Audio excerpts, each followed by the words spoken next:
कोकणातील प्रत्येक अपडेट जाणून घेण्यासाठी आजच माझे कोकणच्या सोशल मीडिया प्लॅटफॉर्मला लाईक, फॉलो आणि सबस्क्राईब करा। पनवेलमध्ये कर्णकर्कश आवाज करून नागरिकांना त्रास देणाऱ्या स्पोर्ट्स बाईक्सवारांवर शहर पोलिसांनी आज मोठी धडक मोहीम राबवली। वडाळे तलाव परिसरातील वाढत्या आवाजाच्या तक्रारींची गंभीर दखल घेत वरिष्ठ पोलीस निरीक्षक नितीन ठाकरे यांच्या मार्गदर्शनाखाली विशेष पथक तयार करण्यात आले। पोलीस उपनिरीक्षक लबडे आणि त्यांच्या टीमने संयुक्तरित्या कारवाई करत 10 बाईक्सवारांवर दंडात्मक कारवाई केली। सर्वात महत्त्वाचं म्हणजे जप्त करण्यात आलेले अवैध मॉडिफाईड सायलेन्सर पोलिसांनी थेट रोड रोलर खाली घालून नष्ट केले, ज्यामुळे परिसरातील नागरिकांनी मोठा दिलासा व्यक्त केला। एकूण 18,500 रुपयांचा दंड वसूल करण्यात आला असून शहरातील शांतता राखण्यासाठी अशी मोहीम सातत्याने राबवली जाईल असा इशारा पोलिसांनी दिला आहे।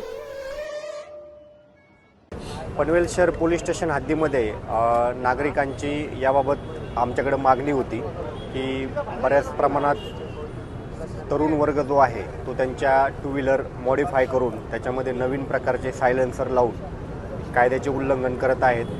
अशा गाड्यांमधून मोठ्या प्रमाणात आवाज येत आहे आणि नागरिकांना त्याचा त्रास होत आहे। अशा वारंवार तक्रारी आमच्याकडे येत होत्या। त्या अनुषंगाने पनवेल शहरचे पोलीस निरीक्षक नितीन ठाकरे यांनी आणि यांच्या टीमने याबाबत मागील काही दिवसापासून गांभीर्यपूर्वक कारवाई करून आज जवळजवळ 10 गाड्यावरती कारवाई करून एकूण 14 सायलेन्सर जप्त करण्यात आलेले आहेत आणि जवळजवळ 18,500 रुपये दंड आपण या गाड्यांवरती केलेला आहे।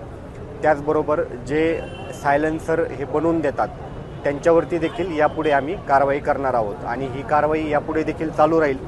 त्यामुळे पनवेल शहरच्या सर्व नागरिकांना माझं याबाबत आव्हान आहे, सर्व तरुणांना, की आपण अशा पद्धतीने गाडीमध्ये कुठल्याही प्रकारचे सायलेन्सर मॉडिफिकेशन करू नये। जे शासकीय नियमामध्ये बसतं तेच सायलेन्सर आपण वापरावे। गाडी घेतल्यानंतर जे सायलेन्सर गाडीला असतं तेच आपण कंटिन्यू करावे, त्याच्यामध्ये कुठल्याही प्रकारचे मॉडिफिकेशन करू नये।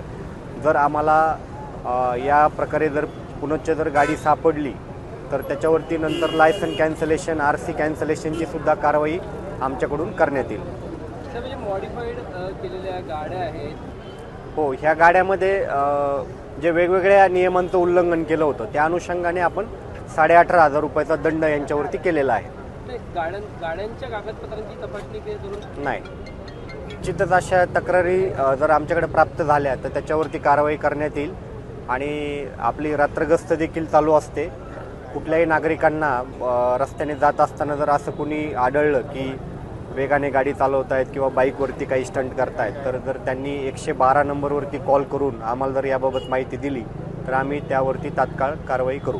हे सायलेन्सर बाहेरून आले जातात मुंबई। बरोबर आहे। आपण याला जे असे सायलेन्सर बनवून देतात आणि असे मेकॅनिक जे हे बसवून देतात गाड्यांना त्यांना देखील पोलीस स्टेशनला बोलावून याबाबत समज देण्यात येईल आणि गरज पडली तर त्यांना देखील यापुढे त्यांच्यावर देखील कारवाई करण्यात येईल।